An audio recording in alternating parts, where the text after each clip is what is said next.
What's up YouTube, Awesome Yu-Gi-Oh here, and today I'm here with a deck profile on Nekroz, and of course this is the last archetype that got released in Secret Forces. I did all the decks now, and this is pretty much the most competitive deck. This right now is just the best deck without question in my opinion of the format right now. It's probably going to be for quite a bit of time, at least until the ban list, but I don't think this deck will be hit too heavily in April, so probably the format after that as well. Yeah, without further ado, let's just get in the deck profile. Now, in my opinion, Nekroz are extremely standard because there are like 30 cards you just run without question, maybe even more to be honest. But so there's not that much room for improvement. I don't feel like I have to explain too much of the cards either. So I'll just run through it, and if I feel like I need to explain something, I'll do that. And of course, if I run some tag cards, which I actually do, I'll get into those a bit as well. So first, you got your rituals, your ritual monsters. 3 Brionac, this is an enabler. Triple Unicorn. In my opinion, these are the best two. So Brionac and Unicorn. Brionac is the recruiter from the deck, and then Unicorn is your recruiter from the graveyard. But Unicorn is actually really helpful as a summon as well, which Brionac is to a lesser degree. You don't really summon Brionac all that often. You do Unicorn because he has so much synergy with Kaleidomir. So yeah, triple Unicorn, triple Brio, and then I run triple Velcros. People do run this at 2, or at least some people do. 2 is enough, to be honest. 3 is just better. Definitely in a mirror match. 3 is just definitely better. But if you can't afford 3, then you can get away with 2. Now I actually got this deck for extremely cheap. Bit of luck in there because I did get 3 boxes and I get double Braille, which I actually sold, by the way. So I could pick up this deck for pretty much free, because yeah, and then there's the bit of the market watching stuff going on there, because I paid what I paid for the Brios was 55, and then 20 for the Valks, and I actually pulled my Trish, and I sold my own Brios for 100. So, and then with the other stuff, so the boxes were free Secret Forces, and then the other stuff I got from the boxes of the Secret Forces. I sold most of that stuff. I sold some die box, which I bought in a couple for 10, and I sold them for 20. So all in all, I pretty much got this deck, Ritual Beast, and Yosenju for free, almost for free. It cost me like 50 bucks in total, which of course is amazing.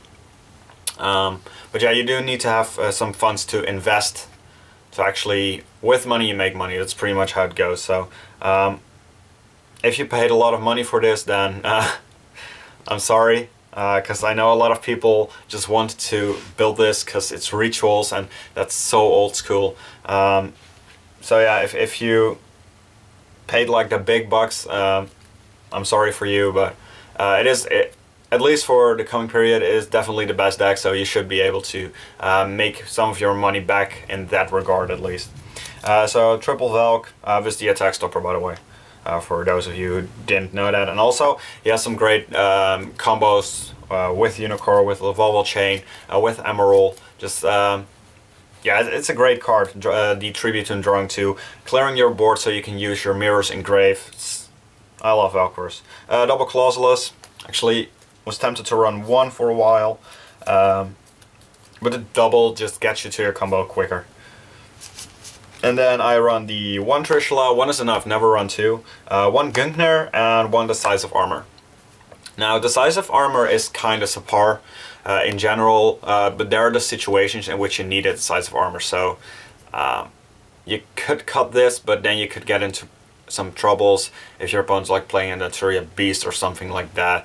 This does help you with some OTK, so yeah, it's worth running in my opinion, but it's definitely the worst of the rituals. I'll get to this last. Trishula is just your card that instantly beats Rogue, pretty much. In a mirror match, it's not the best card because your opponent can play around it by keeping their field empty, of course. But definitely against Rogue, this card's just a complete blowout. And just as a boss monster, this card is amazing.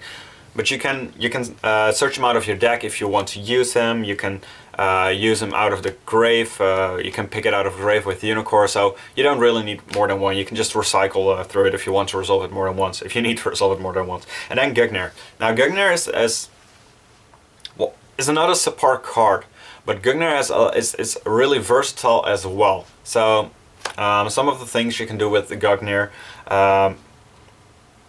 the popping effect is just pretty decent in general against mostly the rogue decks.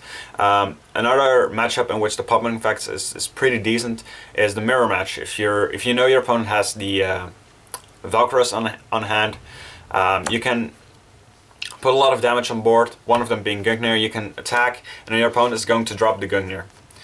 Now, the monster which you use to attack, you can chain Gugnir on him. So the monster you attack with, let's say you attack with a Unicorn and a Gugnir, this would be game you need to do, let's say you need to do 2000, and you have these two. Now you're going to attack with the Unicorn, of course. Valkyros is going to attempt to block that. You can use Gugnir's effect, blowing up your Unicorn. Now, of course, you don't deal the damage with Unicorn, because Unicorn's dead now, but Valkyros fizzles. I know that's not the correct term, but let's just say it fizzles. And then you can just attack with the Gugnir for game. So that's a cool trick. And of course, he has the anti-destruction or preventing destruction effect, which is pretty good if you use like the Jin lock to protect your stuff. And just in general against like Dark Holes or Raigeki. It's a protective card. By the way, Trishula has that effect as well, but he does, or not the anti-destruction, but he's anti-targeting, which can be really clutch at some points as well. That's it for the rituals. I think that is 13 or 14. 3, 9, 14 rituals, which is extremely standard in my opinion. I think pretty much everyone runs that. Then you have triple Manju. This card is busted. Yeah, I'm going to go into that a little bit as well. Triple Sanju, of course. All the old ritual support that was laying around from all the way back to like Invasion of Chaos is extremely busted in this deck. Now, like I said on the banned list, I don't think they're going to hit any of the new cards.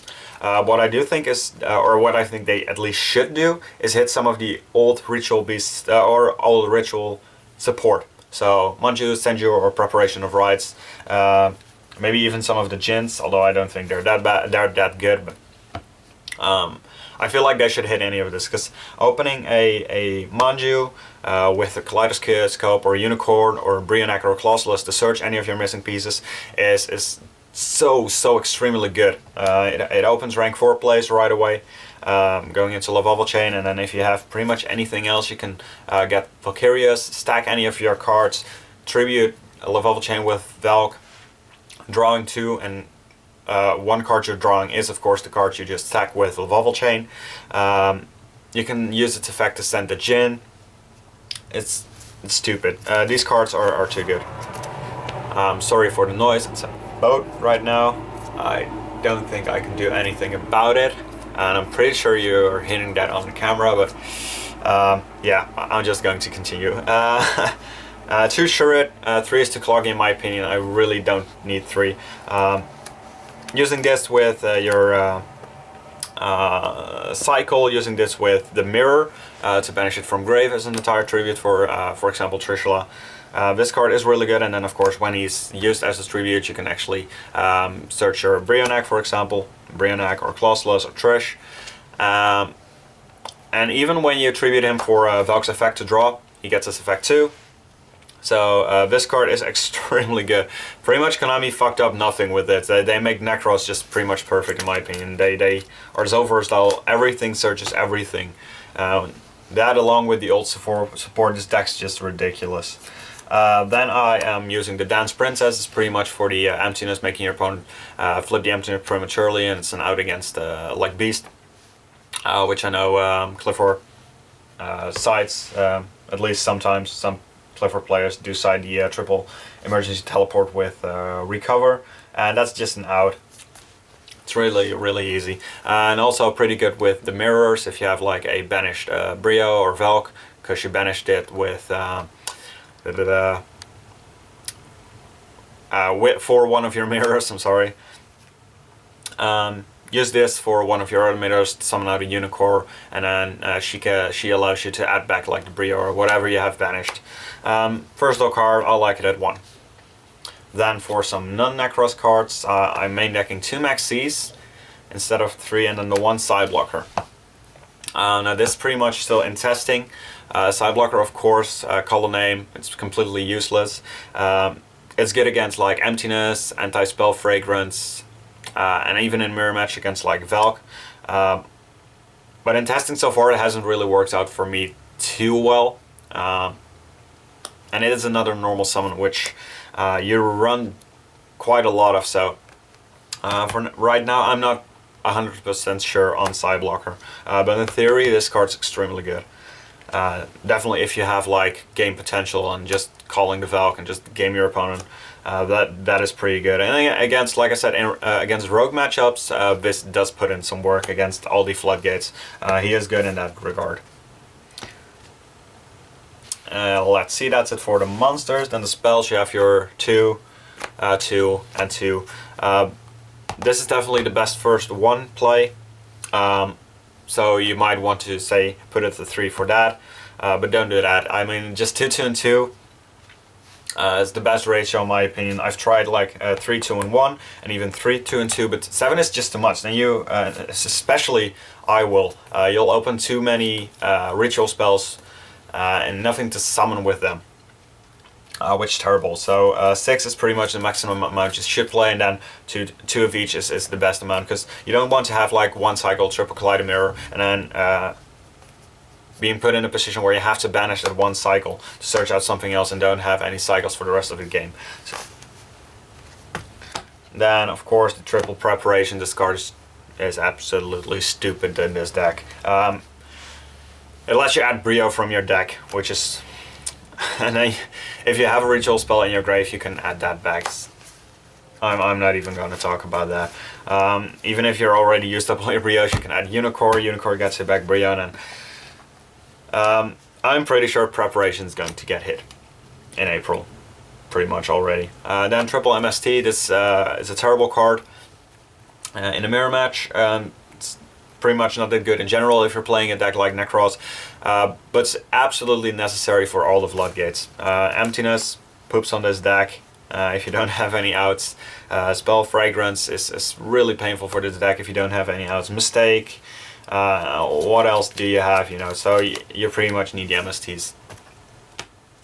You could go like balls deep and just side them instead of mating them, and just say like, fuck it, I'm going to lose game 1 against Yosenju. The problem with that is you do have a high risk of losing either a game 2 or a game 3 against, for example, Yosenju as well, because the chances are you're not going to get to your MST or Twister in one of those 2 games when they do have all the floodgates or just too many floodgates for you to answer. So I don't agree with that. I think you should still main the MSTs. And then you have some of the Djinn outs, Dark Hole, Raigeki, Book of Moon, and Book of Eclipse. Now, as you noticed, I'm not running Djinn myself, in the main deck at least. And that is because I feel like the deck is a lot better as a deck when you don't run the Djinn. Why is because you're going to play a bit different. Djinn is not going to get you any pluses, and when you do put the Djinn on the field, you're shutting off your own Necro spell effects because you have a monster on the field constantly. And then there's a problem that all of your opponents are maining the outs as well. Just like I am, because I don't want to be Djinn locked myself. So even if you do get it off, you're not plussing as much as you probably could have, and your opponent can just out it pretty easily, or chances are they can. So yeah, I'm not maining the Djinn pretty much for that reason. Now I'm going to show the extra first, or no, I'm just going to do the side real quick, because I am siding the Djinn. Now this is because in every mirror match, game 2, I'll ask, and people did it with Sixth Sense and Return from the Different Dimension and Dragon Ruler format as well. I'm going to ask my opponent, hey, do you want to side out the Djinn so we can have less of a sack fast and more of a skillful degen game. Now this allows me to side out all these cards, or at least some of them. I pretty much keep in these two because they're really good, or at least the Book of Moon. But this allows me to side out these cards and even the MSTs, because that's a bad card in the mirror match. So now I'm offering myself more room, and I'm never maining the Jin as well. So my main deck is already built better than that of my opponent. I'm using 42 cards in the main deck, by the way, which is already a bit less than most people are using, because they are using the Jin, which gets you to 43, and most people are actually playing 44 cards because they're running an additional Book of Eclipse, which is dead against me in game 1, just saying. So I feel like I have an advantage in the mirror match in that regard. And then I can force my opponent to side out the Jin, or at least ask them, and if they don't, then dicks. But I don't really lose anything. If they wouldn't side it out, I would still side it out because I don't main it to begin with, and they still have a buttload of dead cards against me, which pretty much makes all my hands better. Like I said, I have a more consistent deck because I'm only running 42 cards. So yeah, try this out. If you don't immediately believe what I'm saying right here, I feel it's like a really good mind fuck, or you know, some mind games. It has worked for me. And like I said, I wouldn't main this to begin with because I don't like this in the main deck. I'll just continue with the side. And this actually I usually don't do this, but I'm going to throw stuff. What I do side in a mirror match is to emptiness. So what I hope my opponent's going to do is side out the MSTs as well, because like I said, MST is bad in the mirror match in general. But then I have the emptiness, so I create like another sort of Jin lock with the emptiness. My opponent doesn't have the Jin because we agreed to side it out, even though I'm not maining it, but they don't know that. And now I can just floodgate them with emptiness. Create my own board, flip the emptiness, and just kick them for game from there on out, because they don't have any outs, because they sided out these cards, which of course generally would be outs against the emptiness locker as well, or these can be outs as well, flipping my stuff down and just kicking over it with like a normal summon. So yeah, it's like, for example, Unicorn only has 1,000 defense, so you could flip him over and run him over with a Sanjo or Manju, outing the emptiness. But they just sided out all these cards because I'm not maining Jin, so why would you keep those in? So yeah, that's some other mind game stuff I'm doing. Because of course you need to have somewhat of this video is really long, by the way. I'm sorry, I didn't think this deck profile would be that long, but all right. You need to have some tricks up your sleeve in a mirror match, because that is the most prevalent matchup. For the rest of the side, we have 2 Fire Hand, 2 Ice Hand. I just love this against all the rogues, like Clifford. Yeah, Clifford's rogue now, deal with it. Everything is rogue, except for Nekroz. I like this against Yasenju. This is pretty much an out against every problem you can have, except for Macrocosmos and Dimensional Fissure. But emptiness, the Ice Hand's outs, you need to have the emptiness, because this wouldn't really work. Or actually, no, yeah, it kind of would, because you can destroy something else, and then but Ice Hand, if you crash with the Ice Hand while they have a phase of emptiness, you can destroy the emptiness and still bring out the Fire Hand. What you could also do is destroy something else, which you pretty much do with the Fire Hand. But then let's say they have a emptiness with a carrier. Now if I crash my Fire Hand in the carrier and I need to destroy the carrier, emptiness does go to the grave, but only at the end of Fire Hand's resolution, so I don't get to special summon my Ice Hand. Now in the same situation, if my opponent were to have emptiness carrier and I would crash with the Ice Hand, I can blow up the emptiness. Now I can still special summon my Fire Hand. So these out emptiness, these out anti-spell fragrance, these out mistake. They pretty much out everything, like I said, except for Microcosmos or Dimensional Fissure. But of course for that we have some other stuff. We have triple twister. I'm sorry, this is a mismatch. I am working on a triple, or the third ulti twister. This is mostly for Clifford and Yasenju, pretty much. Don't use this on the scout. I mean, they can use the scout as much as they want. They can generate advantage against you as much as they want, because they're just not good enough of a deck to beat you. Now what does beat you is skill drain and emptiness, so that's where you use this on the floodgates. Then double shared right, I'm not maining, or I'm not siding triple, even though that's really good, because I am siding the Mind Crush and I don't want to oversight in a mirror match. Because this is what I side in a mirror match. That is 7 cards, and pretty much in every matchup you play, I feel like 7 cards is the utmost cards you're allowed to side in general in every format. So yeah, I decided Mind Crush is better for me in the mirror than Shared Ride, because this is more of a blowout card, especially if you play this correctly. And Shared Ride pretty much only stops them for a turn, but if they go like Manju, they can just add the Brio, and you just 1 for 1, okay, fine, but now they have a Brio, so what did you actually accomplish? And the next turn they're just going to Brio and start over again if you can't OTK them. If you can, and if they're smart, they just added the Valk, so yeah. Shared Ride is good for stopping them, but not for blowing them out, and Mind Crush does blow them out, so Mind Crush is better. So triple Mind Crush and the 1 are 2 Shared Rides.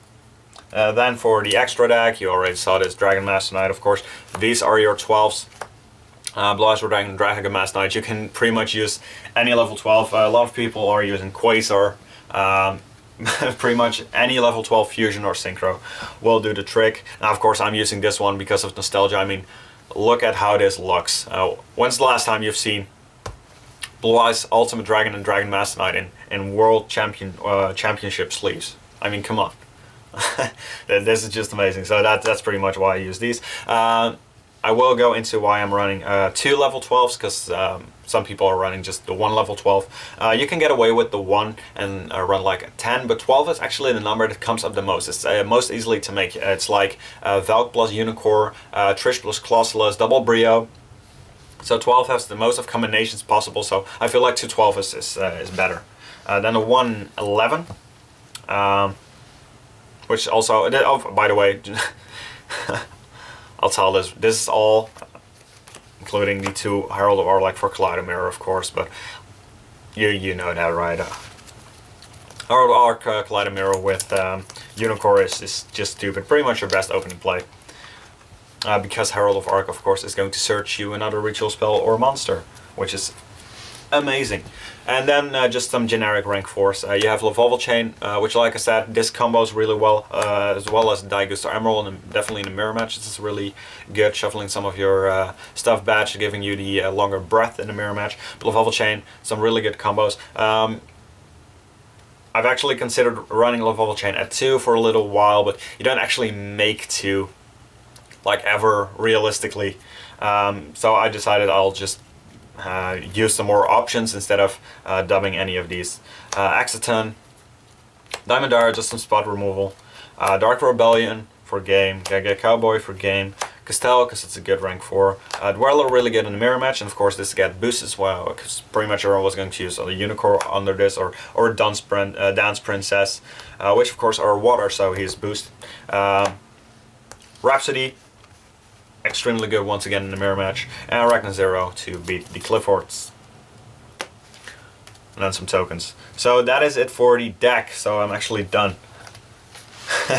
Like I said, this probably took a lot longer than I thought it was going to be, but I hope you have a bit of a better understanding now of Nekroz and some of the card choices Nekroz players make, and some of the choices I made. I'll go into some of the choices I didn't make real quick. So, for example, Gaiku, you see a lot of people playing Kaiku for the mirror match.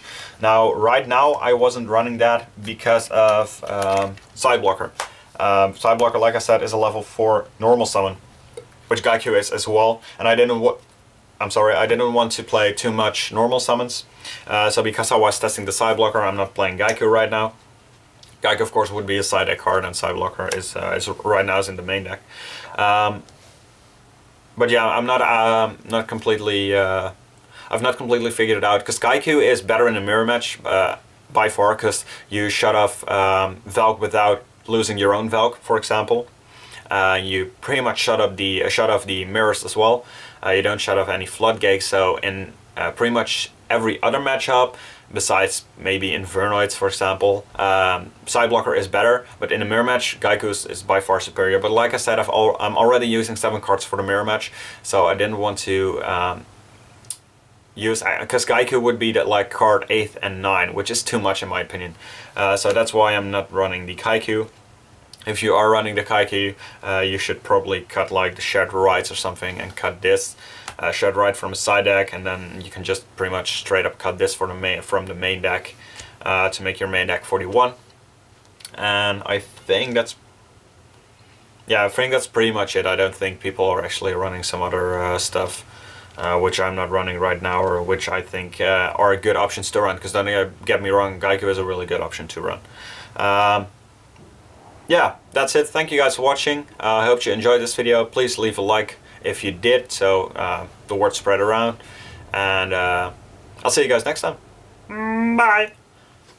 Real quick spoiler, I usually end with the bye, but I think my next deck profile is going to be on 6 Samurai, which is actually a pretty good deck to beat this. So yeah, be on the lookout for that. Bye!